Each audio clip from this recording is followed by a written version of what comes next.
está, cuando quieras.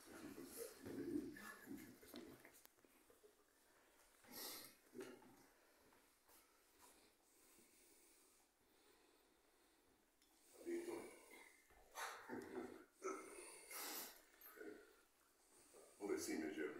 Cuando quieras. Bien, bueno, no sabía sinceramente ni cuál iba a ser el público, como así que yo había preparado una cosa breve, digamos, como para no molestar demasiado, o sea que no va a ser una conferencia armada, sino que prefiero contarles un poco las cosas y después el que tiene ganas de preguntar algo lo podrá hacer. Mi intención, como le acabo de decir a Ramón, es contarles quién es Dionisos.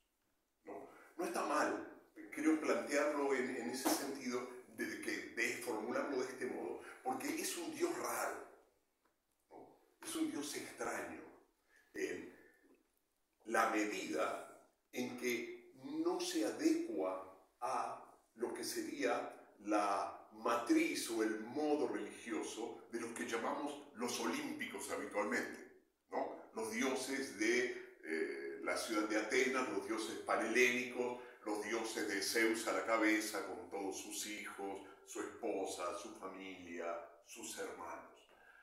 ¿Y por qué? Lo voy a presentar polémicamente, digamos, ¿no? Contradictoriamente en principio. Porque los dioses del Olimpo se caracterizan por ser lo que yo llamaría dioses de la identidad. Es decir, son dioses firmes. Una vez que nacen, por decir así, no cambian.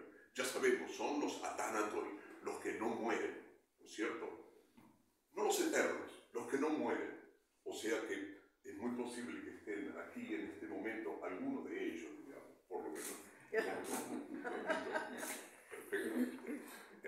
Que esté aquí presente entre nosotros.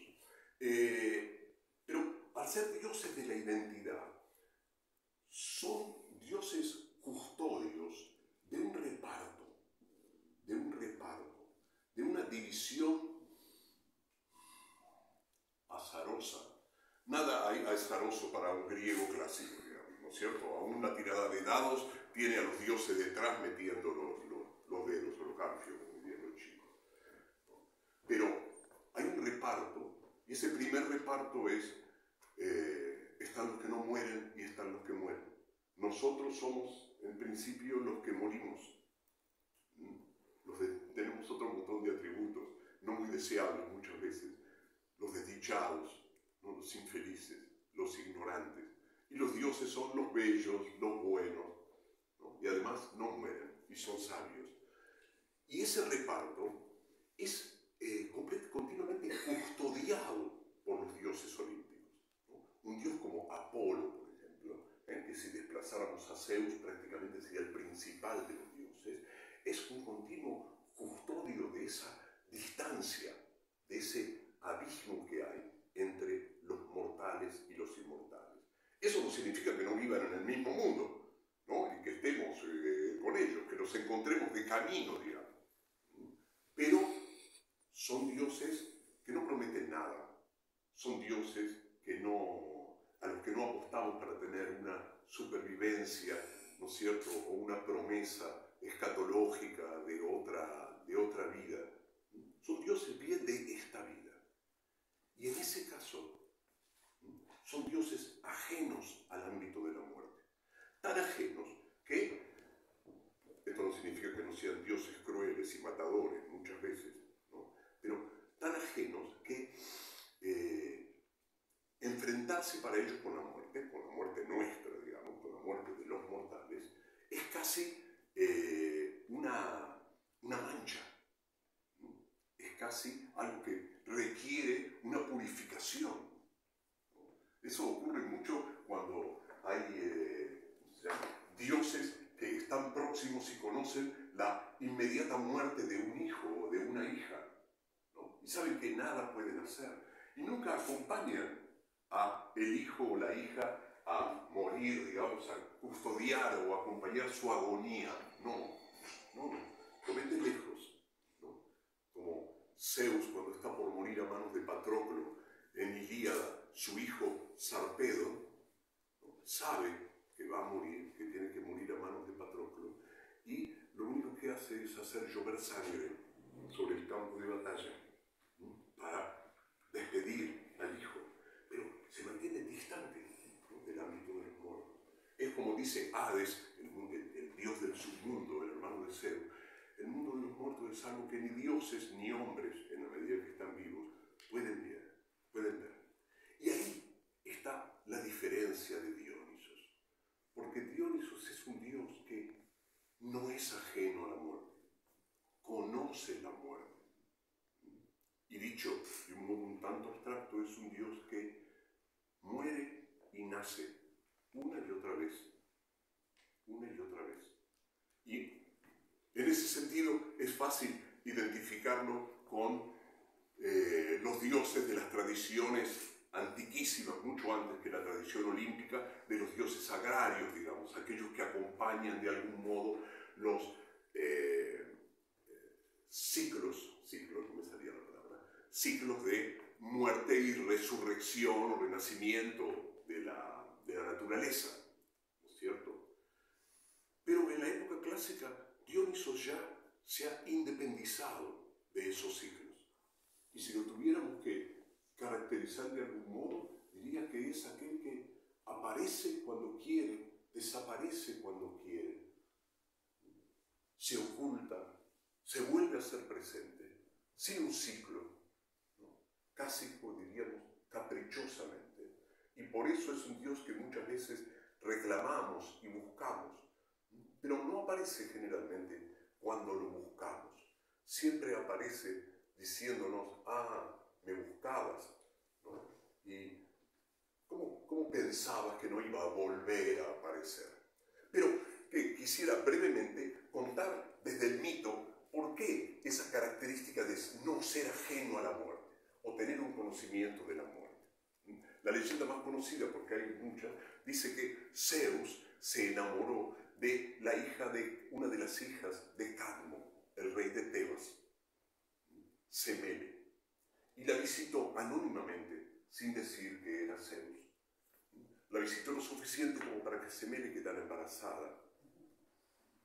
Pero Helios, el sol que todo lo ve, que es bastante buchón, sobre todo con la esposa de Zeus, que es Hera, le contó a Hera de este amorío, y Hera, que es, como saben para la tradición, la gran esposa celosa, digamos, y tiene razón, ¿no? Tiene muchas razones por lo cual serlo. Se presentó a Semele, muchas veces pintada como una anciana consejera, ¿no? Pero lo voy a hacer breve. Esa anciana consejera le dice a Semele, el que está saliendo con vos no es quien dice quién es, ¿no?, que se muestre tal cual es, no es que cuando vuelve Zeus, tratando una vez más de estar con Semele, Semele le exige todo eso, ¿no? ¿Quién sos? Mostrate, etc. No lo quiero hacer tipo demasiado teleteatral, porque lo podríamos hacer. Y Zeus se muestra tal cual es, como relámpago, como trueno, como rayo, y la fulmina. Pero en el momento en que la fulmina, rescata del vientre de Semele el feto de Dionisos, y con la ayuda de Hermes, Zeus se abre el muslo, coloca el feto de Dionisos en el muslo y continúa el embarazo, hasta que nace Dionisos. Ustedes saben, los griegos del siglo V eran fanáticos de las etimologías, ¿no? Es una tradición que viene de todas las mecánicas misteriosas de la adivinación.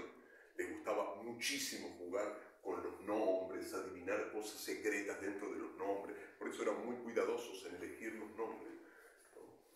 Y veían en el nombre de Dionisos una raíz que para ellos significaba el nacido dos veces, ¿no? Esto en el siglo VI, fines del siglo VI y mediados del siglo, hasta mediados del siglo V, ¿no? Y por eso lo consideraban además, en esa interpretación, un Dios joven, un Dios como sugirió Ramón hace un momento, un Dios que venía, ¿no?, en realidad, como diríamos ahora muy rápidamente, volvía de un largo viaje a ocupar un lugar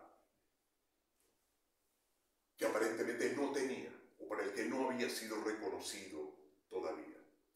Hoy sabemos perfectamente que Dioniso es un nombre que existe mucho antes de la religión olímpica misma. Es un nombre que aparece en las tablillas micénicas, ¿no?, en el lineal B, en el siglo XIV o XIII antes de Cristo, y que posiblemente remita a una divinidad que también tenemos que buscar en Creta, en la religión cretense, anterior incluso a la minoica. O sea, es un dios misterioso también en cuanto a origen, como el 50% de los dioses olímpicos también, que tienen una tradición anterior al hecho de haber sido modificados, adaptados, como ocurre con casi todas las mujeres de la tradición olímpica. El hecho es que Zeus pare a Dionisos, y Dioniso va a ser un dios perseguido por Hera, por los celos de Hera. Zeus lo va a esconder, primero en el monte Ida, en la isla de Creta, criado por ninfas. Por eso muchas veces se dice que Dioniso tenía un aspecto ambiguo, un aspecto, diríamos en un lenguaje un tanto antiguo, afeminado. Ahora no se usa más esa palabra en cierto sentido, ¿no? Porque fue criado por ninfas, por mujeres, pero siguió siendo perseguido. El mito de Dionisos es extensísimo y complejo, pero en esa persecución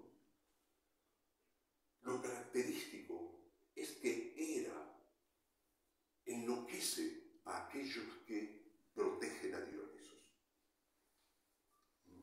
Les provoca confusiones en cuanto a qué es la realidad, quiénes son mis hijos, qué es un árbol, qué es una persona, ¿no? Montones de ejemplos que no voy a dar, pero Dionisos va creciendo perseguido por eso, hasta que de algún modo Dionisos adopta para sí esa arma, la locura. Es un Dios fundamentalmente que es capaz de generar en nosotros lo que en griego antiguo se diría el estado de manía. El estado de manía, una palabra que en español seguimos usando, ¿no? La manía, que tiene muchas caras, es el olvido de sí, el abandono del sí mismo, momentáneamente, por un rato, o a veces durante toda la vida. Dionisos va a extenderse en un enorme viaje hasta la India y va a volver, ¿no?, como él lo va a presentar en su performance por cierto, cuando termine, va a volver a la ciudad donde nació, a Tebas, donde su madre ha muerto, y él quiere no solo que se reconozca el carácter sagrado de su madre, sino que Tebas lo reconozca a él, ¿no?, a él. Luego va a ir al Olimpo. Fíjense entonces, cuando se esconde en la isla de Creta, que Zeus lo protege con las ninfas, Hera manda a los titanes, aquellos primera generación de dioses vencida por Zeus, a destruirlo. Los titanes llegan, encuentran al niño, lo agarran, y ¿qué es lo que ocurre? Se transforma en pantera, se transforma en serpiente, en morrueco, digamos, en macho cabrío, ¿no? Cambia de forma. Obviamente los titanes no le hacen asco a nada y lo despedazan, ¿no? Es la figura religiosa tradicional de las religiones agrarias del esparagmos, la fragmentación, ¿no?, del cuerpo. Lo cuecen, ¿no?, en un caldero. Allí, según las leyendas, o Deméter, o Atenea, o Rea en algunos casos, vienen, lo rescatan y lo vuelven a la vida.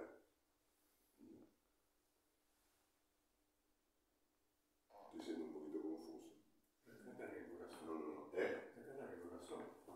Sí, pero me doy cuenta ahora que voy a decir esto, por qué dije lo de las etimologías y lo dejé a la mitad. Y entonces, no, justamente al volverlo a la vida, los griegos, yo decía, del siglo VI, del siglo V, pensaban que Dionisos significaba el nacido dos veces.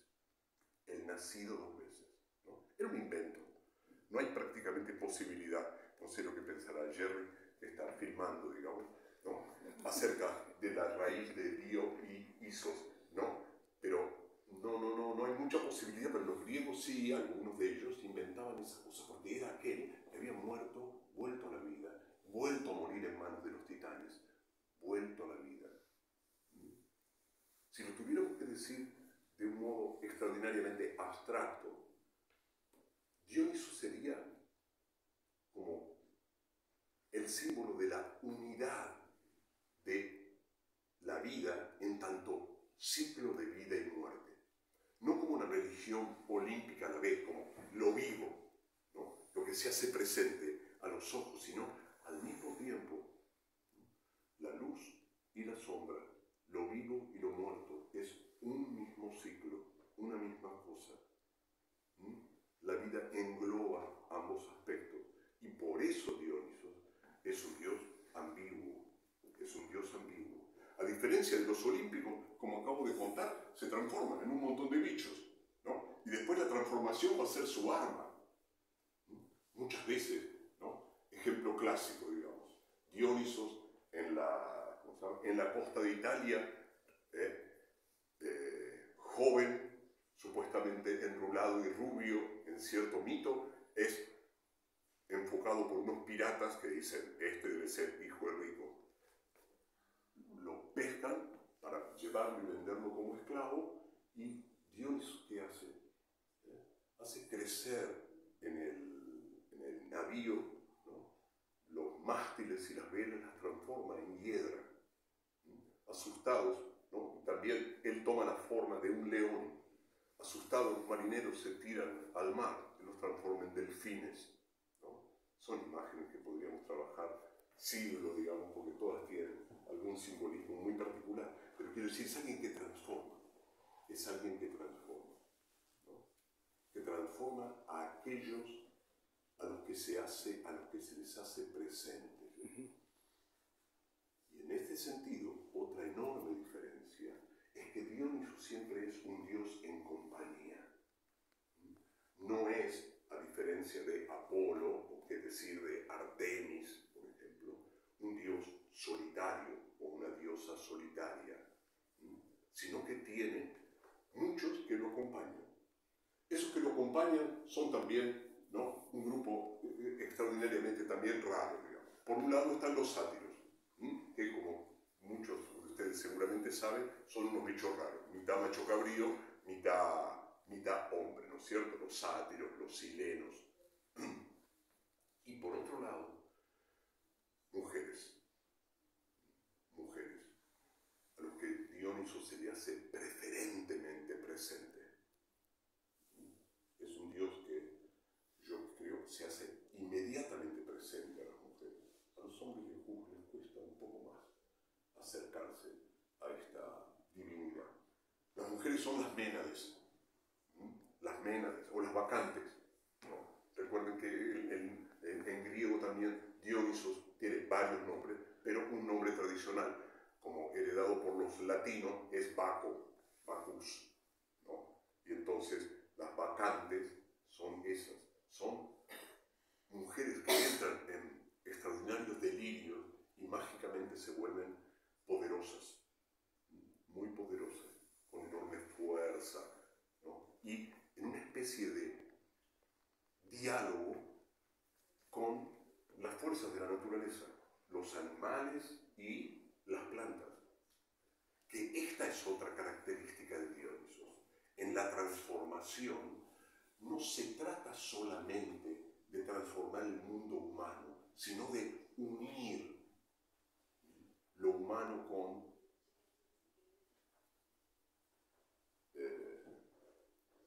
la naturaleza, ¿no? Venían frases, por eso me detuve.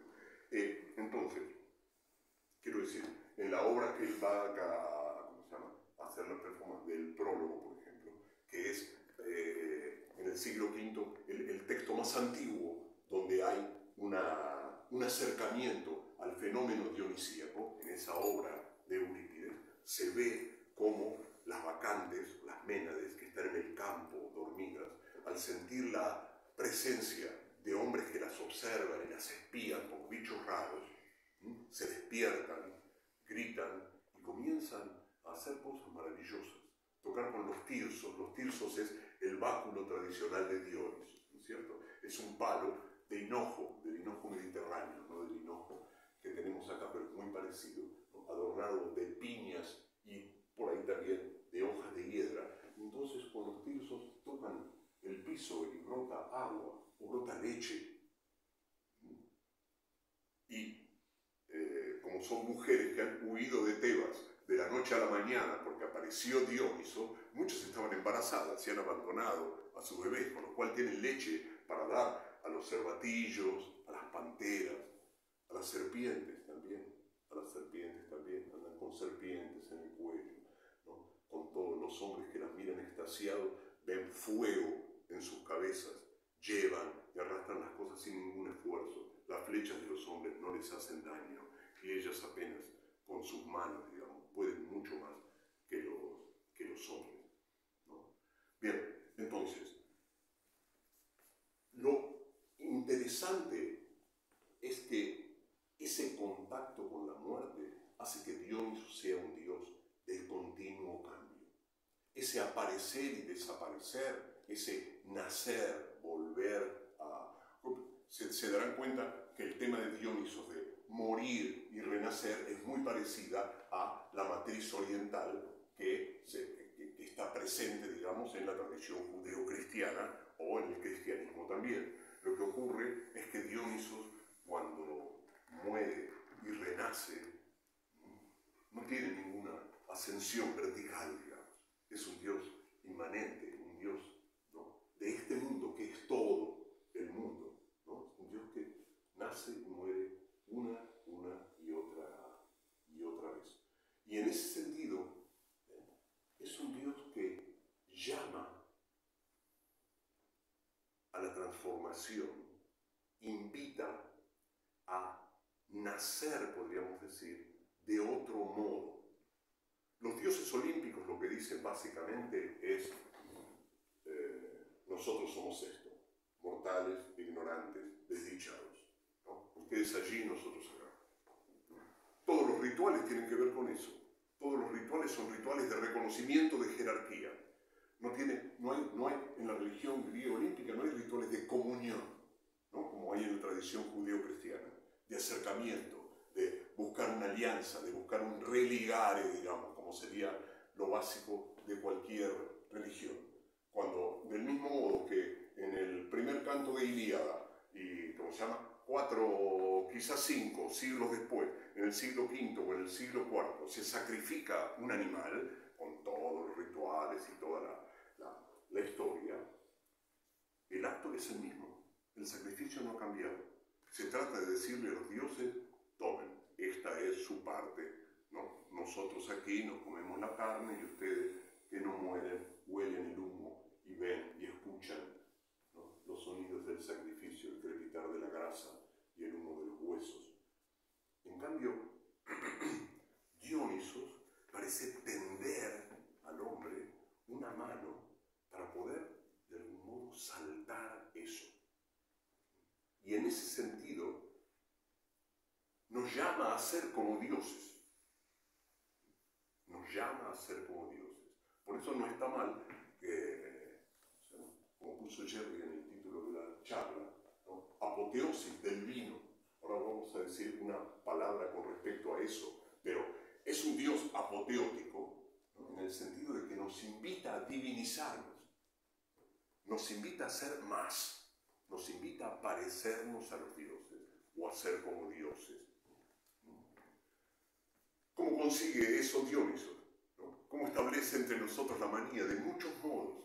Y el modo central y fácil de acceder para todos es justamente el vino. Dioniso es el dios del vino. Y en ese sentido Dioniso sacraliza el vino. El vino estuvo presente siempre, tanto en todos los rituales olímpicos como en los dionisianos, de diferentes modos. Pero Dioniso, enseñado por Deméter, en la tradición más fuerte, lo que hace es enseñar el cultivo de la vid y la fabricación del vino. ¿Saben que en Homero, en Ilíada, Dioniso no aparece, sí aparece, pero pero quiero decir, no aparece claramente como un dios, ¿no? Tiene un epíteto muy particular. Homero dice, Dionisos, el que trae, lo extiende un poquitito, el que trae la felicidad a los hombres. Y se refiere efectivamente al vino, ¿no? Siempre está relacionado en ese sentido con la muerte y con el sueño, porque el vino es aquel que me da, hace que la vida por un momento se vuelva dulce, digamos, ¿no? Y que yo pierda las desdichas. Y en ese sentido, si el vino es sagrado, el vino me permite un acercamiento circunstancial, no permanente, a los dioses. Todos los rituales dionisíacos son rituales de transformación. Y para esto necesitaríamos un trayecto aparte, pero quiero decir, es un dios que tiene que ver con el mundo del movimiento, con el mundo del cuerpo, con el mundo de la danza.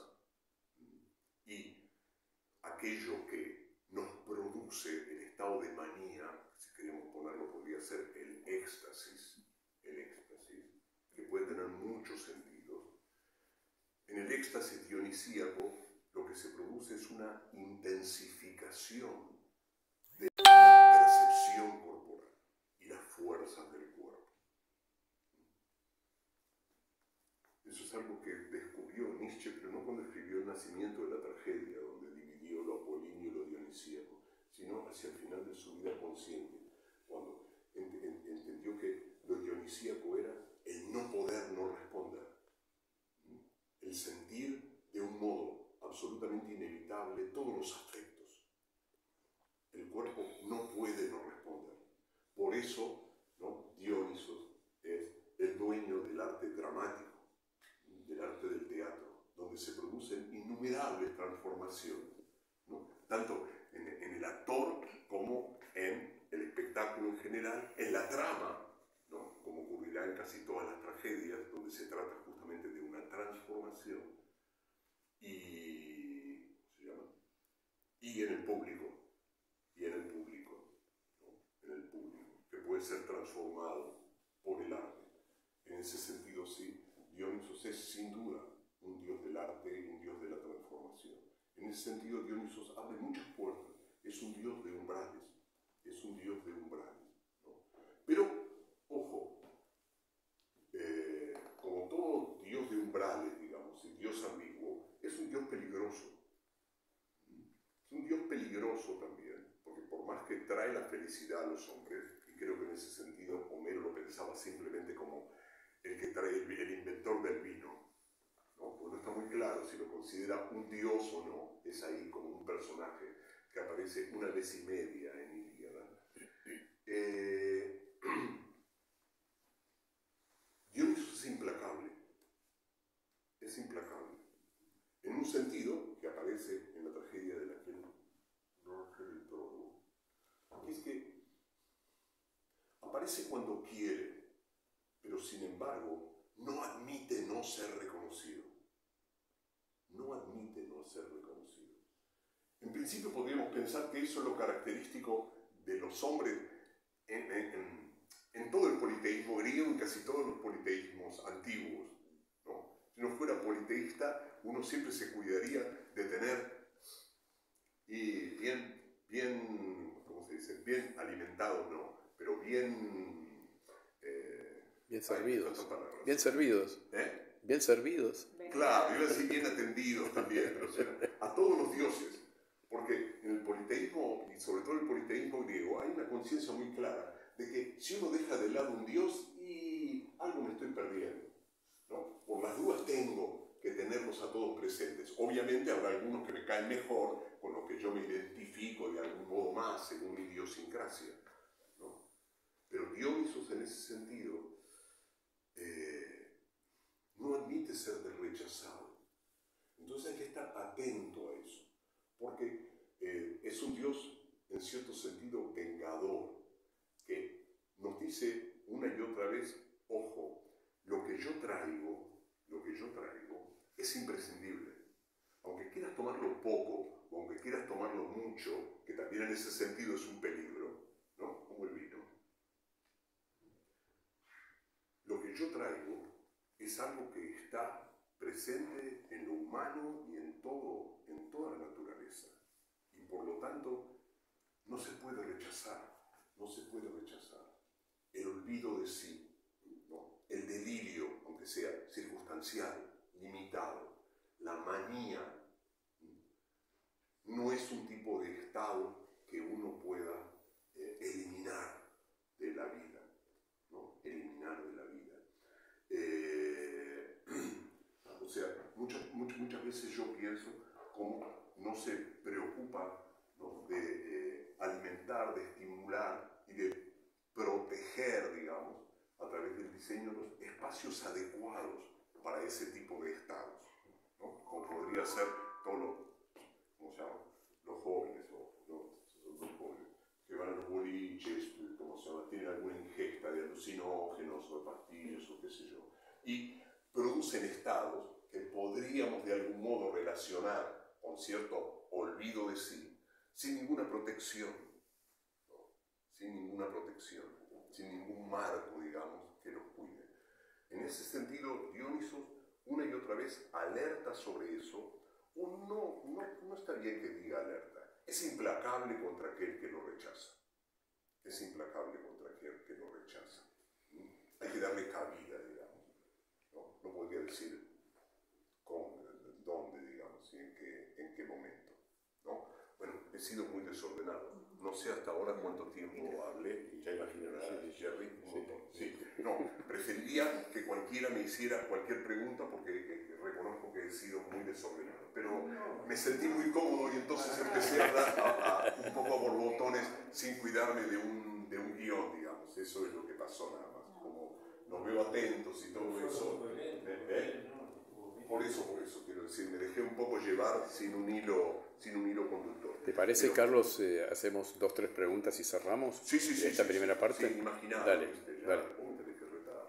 No te estoy retando, estoy proponiendo. No, te dejé retar, soy una persona Te quería hacer así con el reloj, pero como las muñecas las tengo de este lado, no me daba para hacerte el gesto de... sino la... ¿Alguna pregunta, algo especial? Sí, claro. Sí, yo quería hacer, con respecto a lo último que comentaste, que es implacable con la gente que lo... Sí. ¿Qué circunstancias o qué ejemplos? Las circunstancias es aquellos que no quieren ser tocados, digamos, ¿no? Podríamos decir, aquellos que valoran la claridad de la conciencia como el mayor de los bienes, ¿no? Aquellos que elevan en todo momento la racionalidad, la claridad, ¿no? La univocidad de las palabras, lo que todo tenga para extraer un sentido y, si es posible, un único sentido. Y el orden, ¿no? El orden también. ¿Es como el conflicto de la ciencia y la religión? Lo que pasa es que, obviamente, Dioniso, no estoy diciendo en este sentido que sea un dogmático, porque no hay dogma, ¿no? Porque quiero decir, ciencia y religión en ese sentido, la ciencia que busca un cierto tipo de claridad, ¿no? Podría chocar para el hombre religioso, con la claridad de las religiones dogmáticas, de las religiones históricas, ¿no? A ver, también con las tiranías. ¿Perdón? Con las tiranías. Bueno, sí. En el caso de los vacantes, es el sí. Que lo induce a la locura y después lo destrozan, lo descuartizan. Seguro. No, pero, a ver, ahí hay una... que cuando Dionisos vuelve en las vacantes a ocupar su lugar, a ser reconocido en Tebas, hay un rey, ¿no? Del Teo. Está casado con una de las hijas de Canto. Y, claro, si uno lo ve, él lo está planteando en unos buenos términos, es un tirano, digamos, ¿no? Pero si uno lo ve desde una perspectiva distinta, y parece como un tipo razonable, en el sentido de decir, y las mujeres se me fueron al campo, vaya a saber lo que están haciendo, abandonaron los hijos, dejaron su matrimonio, seguramente deben estar teniendo sexo con otros hombres, ¿no? Inventa toda una historia que no es verdadera, ¿no? Y termina siendo como un pobre hombre cuidado, digamos, cuidando, como decía Jerry, por el orden del poder, ¿no? Como si dijera, la ciudad se me está yendo al carajo, hablando, ¿no es cierto?, de ese modo. Y claro, el castigo de Dionisos es tremendo, porque lo confunde, lo termina haciendo disfrazarse de mujer para ir a poder presenciar lo que hacen las Ménades. Y él acepta eso. Las Ménades, y sobre todo la madre de él, que no lo reconocerá, va a terminar descuartizándolo. Va a terminar descuartizándolo. Entonces, el castigo, ¿no es cierto?, parece a veces, desde esta perspectiva, hay mucho para decir, ¿no?, desproporcionado en relación con, porque ahí hasta los ancianos, Cadmo, digamos, y eso dice, no, dale bolilla a este, te conviene, está Dioniso, vamos a la fiesta, porque es un Dios de la fiesta, ¿no es cierto? Es un Dios que invita a una cierta liberación, ¿no? Penteo no, está preocupado por el orden, ¿no? Pero bueno, es como, tendría que pensarlo más para responder exactamente. Y también a Midas también la forma de todo lo que sea de oro, digamos. Claro. Porque tiene a Sileno, que Sileno es muy importante. Sí, no, es Lo tiene prisionero y lo castiga, sí. matándolo de esa manera. Exactamente. No puede comer ya después. Nada, todo lo que toca se transforma en su condena. Sí.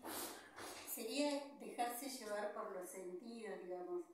Lo dionisíaco es dejarse llevar un poco por los sentidos en contra del control de la razón. Exactamente. Podríamos ponerlo en esos términos.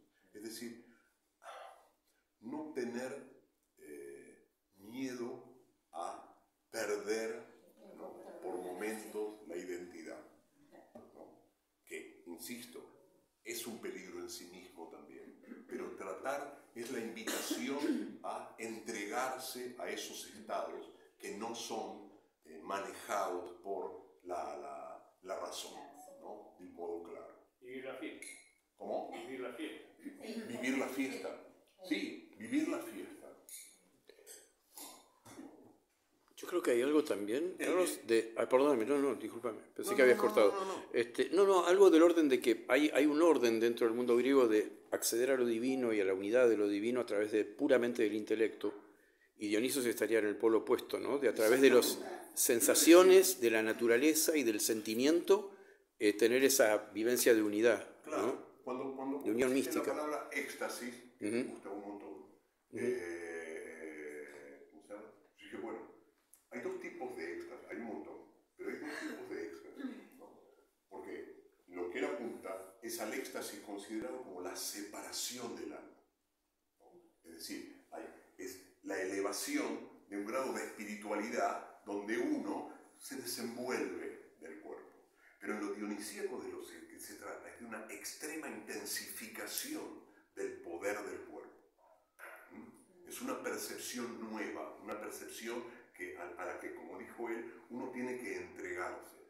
Después estará, ¿no?, en qué medida el artista, por ejemplo, dionisíaco, tiene que poder manejar de algún modo los instrumentos o las herramientas para moverse dentro de ese mundo, ¿no?, y no perder completamente, podemos decir, la conciencia, o tener en sus manos la posibilidad de, ahora sí, vuelvo a Nietzsche en el nacimiento de la tragedia, que dice, el artista dionisíaco es el que, ¿no?, ve los coros de los extáticos, ¿no?, escucha los cantos, lo ve, pero lo ve con cierta distancia, alejado, como ve a Dionisos en una imagen, ¿no? Es decir, comparte el éxtasis, pero con una cierta distancia, ¿no?, que le permite no disolverse completamente, ¿no?